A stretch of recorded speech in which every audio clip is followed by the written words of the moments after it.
আসসালামু আলাইকুম friends, welcome my YouTube channel. আজকে আমি আবার অনেক দিন পর প্রায় ক্লাস নিয়ে এলাম পার্টস অফ স্পিচ নিয়ে। তো যারা নতুনেরা আছো, যারা নতুন তাদের জন্য আমি বলছি, রিকোয়েস্ট করছি, রিকমেন্ড করছি যে আমার অন্য ভিডিও দেখার জন্য বেসিক থেকে এবিসিডি একদম অ্যাডভান্স লেভেল তাক আমার 10টা ক্লাস দেওয়া আছে। তোমরা সেখান থেকে চ্যানেল ভিজিট করে দেখতে পারো। যেমন lesson 1, lesson 2, lesson 3, lesson 4, lesson 5 এরকম করতে করতে 10-12টা ভিডিও দেওয়া আছে আমার অলরেডি চ্যানেলে। তো ভিজিট করে তোমরা দেখতে পারো, তারপরে এগুলো ক্লাস তোমরা বুঝতে পারো প্লিজ। তো আমি আর একটা কথা বলতে চাই গাইস, তোমরা অনেকেই কমেন্টে বলছো দাদা কি স্যার কবে ভিডিও দিবা, কবে ভিডিও ছাড়বা। তো আমি সবাইকে বলছি তার জন্য দুঃখিত যে আমি অতদিন ভিডিও দিতে পারিনি, প্রায় 40-45 দিন। কারণ আমার শরীরটা প্রচুর অসুস্থ ছিল, কি আরও বিভিন্ন কাজকামের জন্য আমি দিতে পারিনি। তো আজ থেকে কন্টিনিউ ভিডিও দিব। তো আশা করছি সবাই দেখবা, পাশে থাকবা আর বোঝার চেষ্টা করবা, শিখো এখান থেকে অনেক কিছুই।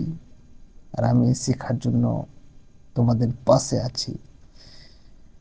তো আজকে আমরা শুরু করছি। আমি কি বলছি প্র্যাকটিক্যালি শোনো একদম ফোকাস দিয়ে। যদি তোমার ইচ্ছা না হয় এখন ভিডিওটা দেখার, তাহলে তুমি একটু পর দেখো।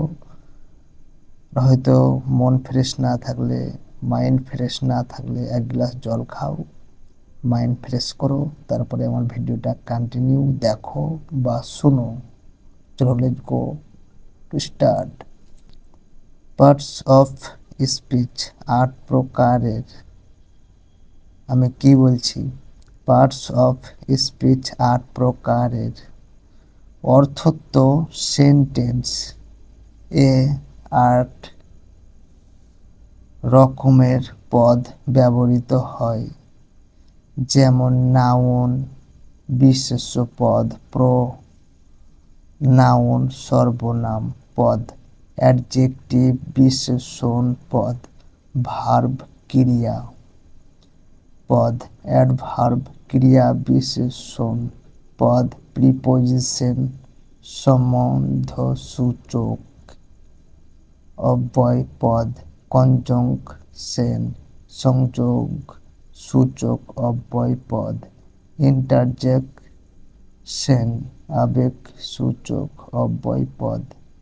তো আমি আবার বলছি, পার্টস অফ স্পিচ 8 প্রকারের। অর্থোক্ত সেন্টেন্স এ 8 রকমের পদ ব্যবহৃত হয়।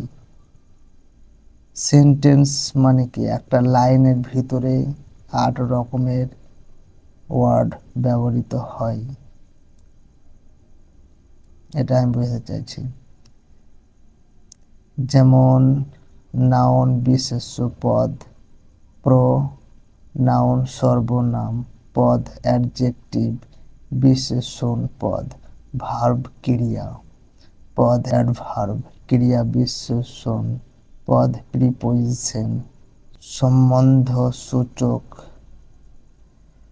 অব্যয় পদ, কনজাংশন সংযোগ সূচক অব্যয় পদ, ইন্টারজেকশন আবেগ সূচক অব্যয় পদ।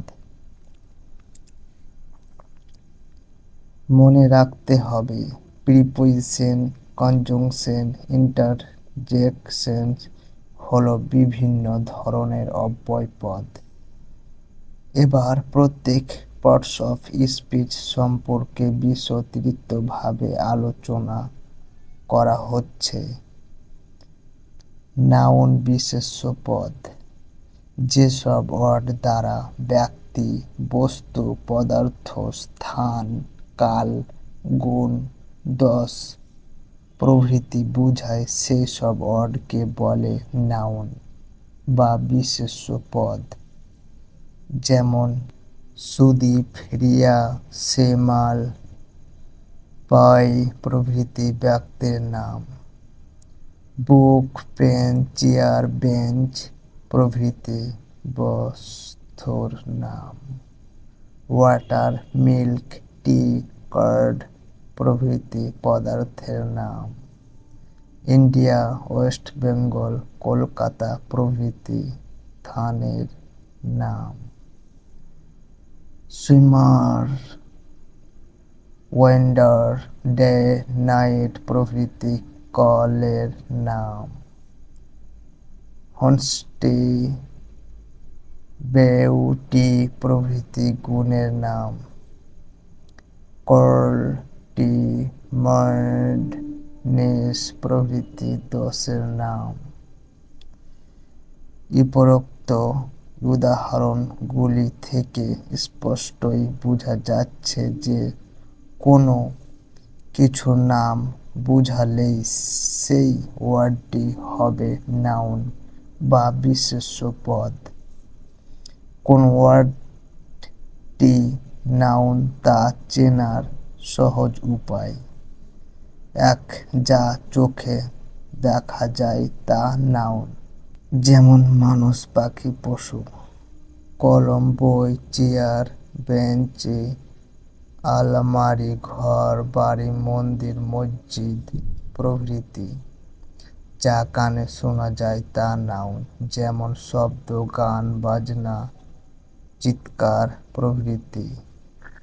যা অনুভব করা যায় তা নাউন, যেমন বাতাস, গরম, ঠান্ডা প্রভৃতি। আরও উদাহরণ লক্ষ্য করো। আ ম্যান ইজ কামিং, একজন মানুষ আসছে। এখানে ম্যান শব্দটি নাউন। দ্য গার্ল সিঙ্গস আ সংস, বালিকাটি একখানা গান গায়। এখানে গার্ল ও সং শব্দ দুটি নাউন। দ্য উইন্ড ব্লোজ, বাতাস বইছে। এখানে উইন্ড শব্দটি নাউন। দ্য কিংডনেস অফ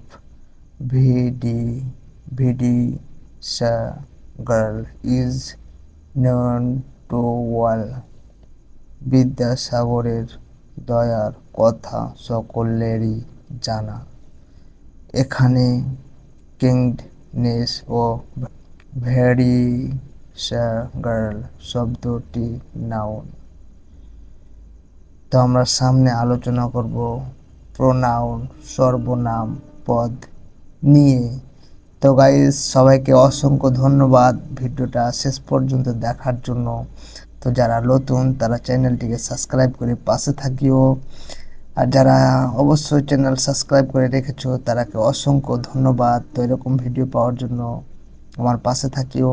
আর কোনো কিছু বুঝতে অসুবিধা হলে আমাকে কমেন্টে জানাতে ভুলিও না। কোনো রিকোয়েস্ট থাকলে আমাকে কমেন্টে জানাতে ভুলবো না গাইস। তো এখান থেকেই শেষ করছি। সবাই ভালো থেকো, সুস্থ থেকো।